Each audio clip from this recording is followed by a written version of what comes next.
Bismillahirrahmanirrahim. Assalamualaikum warahmatullahi wabarakatuh.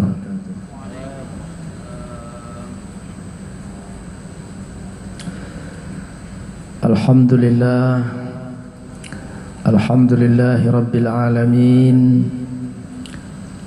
Wa bihi nasta'inu ala umuri dunya waddin. Ashhadu an la ilaha illallah wahdahu la syarika lah wa asyhadu anna Muhammadan abduhu wa rasuluhu la nabiyya ba'dah. Allahumma salli wa sallim wa barik ala habibina wa syafi'ina wa nabiyyina Muhammadin wa ala alihi wa ashabihi ajma'in. Amma ba'du, usi nafsi wa iyyakum bittaqwallah faqad fazal muttaqun. Bapak Ibu sidang jamaah salat zuhur di Masjid Raya Sumatera Barat yang dimuliakan oleh Allah Subhanahu wa taala. Syukur kita kepada Allah atas segala nikmat yang diberikannya, atas segala kemudahan hidup yang kita jalani, atas segala perasaan yang diberikan oleh Allah kepada kita, suka dan duka. Kita bersyukur kepada Allah Subhanahu wa taala. Salawat dan salam seyogyanya senantiasa meluncur dari mulut kita.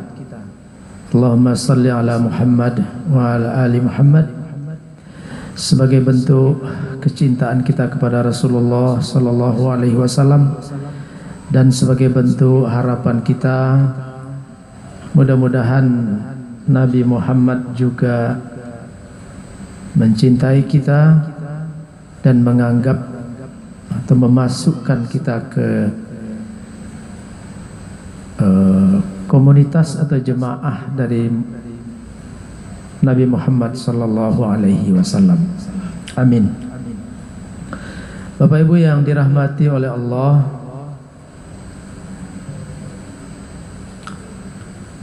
tanggal 12 Rabiul Awal kita umat Islam memperingati sebagai kelahiran Nabi Muhammad sallallahu alaihi wasallam. Dan peringatan itu dilakukan dengan memperbanyak tausiah, pengajian, pengajaran, tilawatil Quran, dan kegiatan-kegiatan yang menambah motivasi kita untuk mencintai Nabi kita Muhammad sallallahu alaihi wasallam, mencintai agama kita, dan di puncaknya adalah mencintai Rabb kita Allah Subhanahu wa ta'ala. Wa bifadlillahi wa birahmatihi fabidzalika falyafrahu. Dengan anugerah Allah dan dengan rahmat Allah yang diberikannya kepada kita, maka ungkapkanlah dalam bentuk kegembiraan, atau bergembiralah dengan karunia dan rahmat yang telah diberikan oleh Allah Subhanahu wa taala. Ibnu Abbas menjelaskan bahwa keagungan anugerah yang diberikan oleh Allah itulah Al-Quran. Al-Quran adalah anugerah, kemuliaan yang diberikan oleh Allah kepada kita, umat Islam khususnya, dan umat manusia secara umum. Kemudian rahmat Allah, wa bi rahmatihi, rahmat Allah. Apa bentuk rahmat Allah yang disebutkan dalam ayat ini menurut Ibnu Abbas? Rahmat Allah itu adalah kedatangan Nabi Muhammad sallallahu alaihi wasallam. Jadi ada dua nikmat, dua rezeki yang diberikan oleh Allah sebagaimana yang disebutkan dalam ayat tersebut. Pertama, nikmat diturunkannya Al-Quran. Kedua, nikmat diturunkannya dan diutusnya Nabi Muhammad sallallahu alaihi wasallam. Maka pantas dan layak kita bersenang, kita bergembira, dan kegembiraan itu kita rupakan dalam bentuk peringatan kelahiran Nabi Muhammad sallallahu alaihi wasallam. Memperingati kelahiran Nabi Muhammad adalah bagian dari memperingati syiar agama Islam. Apa itu syiar agama Islam? Syiar agama Islam adalah amalan-amalan yang menunjukkan kepatuhan kita kepada Allah, kecintaan kita kepada Rasulullah, dan kecintaan kita kepada agama kita, Islam. Itulah sya'airullah. Itu adalah syiar agama. Waman atau wamay yu'azzim sya'airallah fa innaha min taqwal qulub. Barang siapa yang membesarkan, mengagungkan, menjaga dan merawat syiar-syiar Allah, syiar-syiar agama, itu tandanya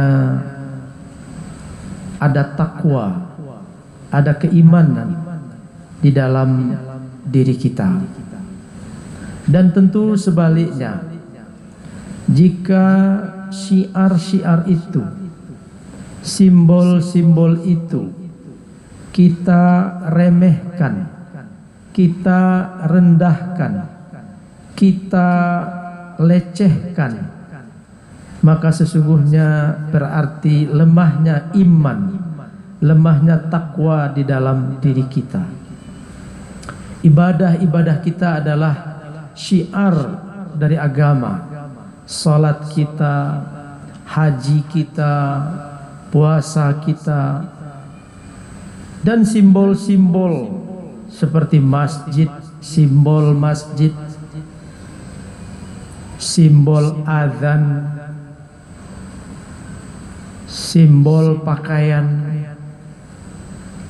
Tidak ada pakaian Islam, tetapi ada pakaian yang terbiasa umat Islam memakainya, maka jadilah dia simbol Islam itu.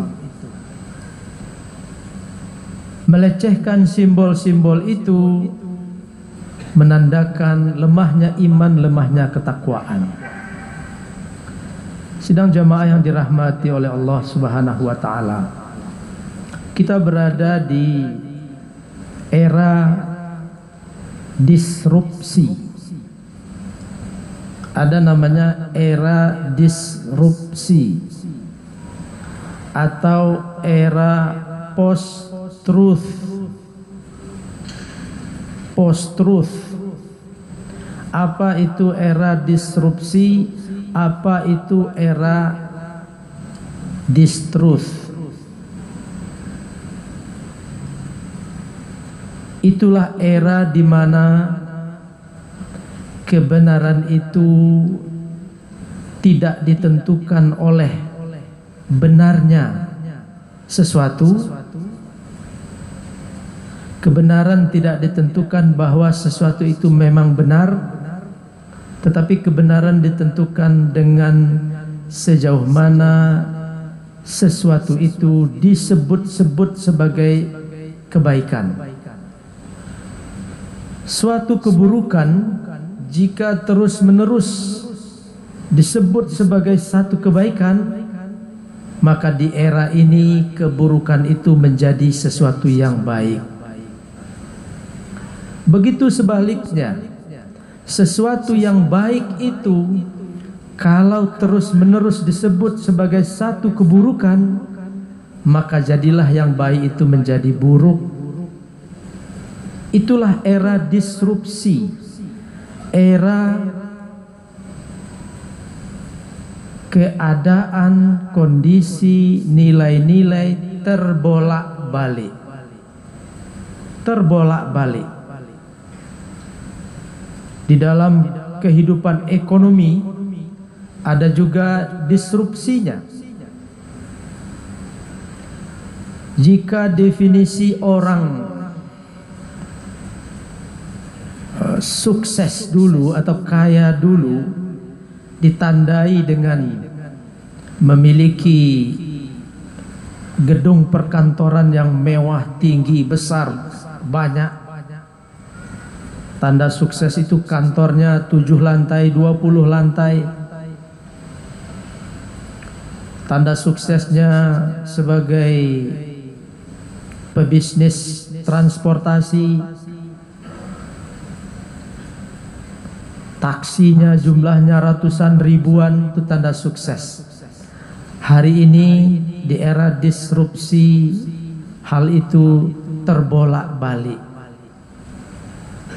Boleh jadi orang kaya itu kantornya hanya sekian kali sekian, tidak punya kantor operasional bertingkat-tingkat, tapi dia pengusaha sukses. Boleh jadi dia tidak punya armada transportasi seperti taksi, tapi dia bisa menggerakkan armada lebih besar dari taksi dan dia dapat keuntungan lebih besar dari orang yang punya taksi. Modalnya hanya aplikasi. Tidak ada modal uang yang berarti. Modalnya hanya aplikasi. Dan seterusnya dan seterusnya. Itulah era disrupsi. Ketika nilai, ketika norma, ketika kinerja, tata cara kerja terbolak-balik. Kalau nilai yang baik bisa menjadi buruk hanya karena sering disebut sebagai sesuatu yang buruk. Di era ini kita harus waspada. Syiar-syiar agama kita, jika digambarkan sesuatu yang buruk, pengamalan agama kita jika digambarkan dengan sesuatu yang buruk, maka dia menjadi buruk dan orang takut melakukannya. Mungkin ada satu masa ketika orang takut disebut taat beragama. Orang takut disebut sebagai orang taat sholat, taat beragama. Apabila taat beragama, taat sholat itu dipersekusi, disebut sebagai sesuatu yang buruk.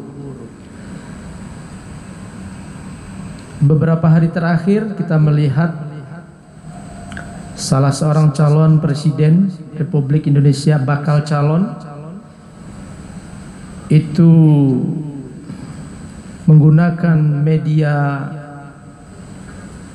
acara azan untuk mensosialisasikan diri dan lain sebagainya. Dari kegiatan itu ternyata ada manfaatnya. Manfaatnya adalah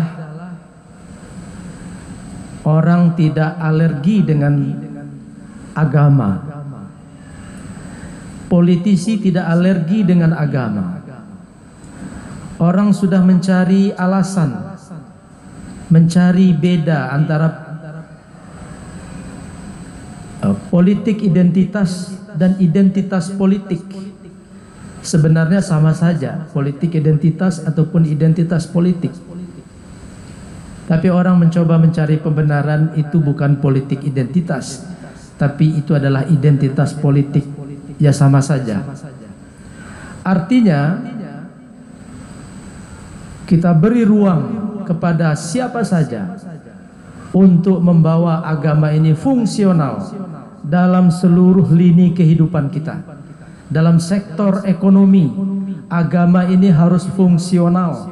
Dalam sektor politik, agama ini harus fungsional. Karena Islam bukan agama ritual semata. Islam ini adalah agama fungsional untuk seluruh sisi kehidupan kita. Sosial, budaya, ekonomi, agama harus kita bawa.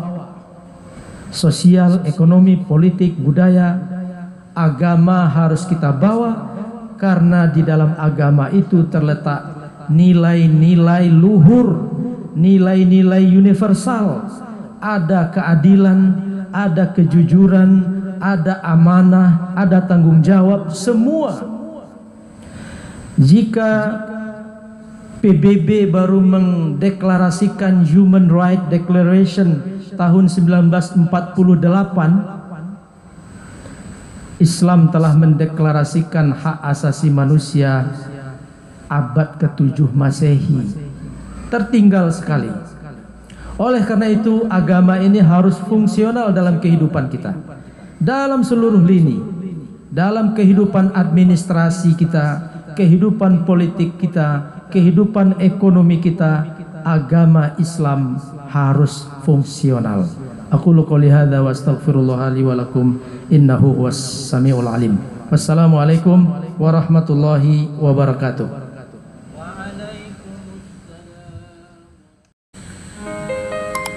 Allahu akbar, Allahu akbar. Asyhadu an la ilaha illallah. Asyhadu anna Muhammadar Rasulullah. Hayya 'alas salati, hayya 'alal falah. Qad qamatis salatu, qad qamatis salah. Allahu akbar, Allahu akbar. La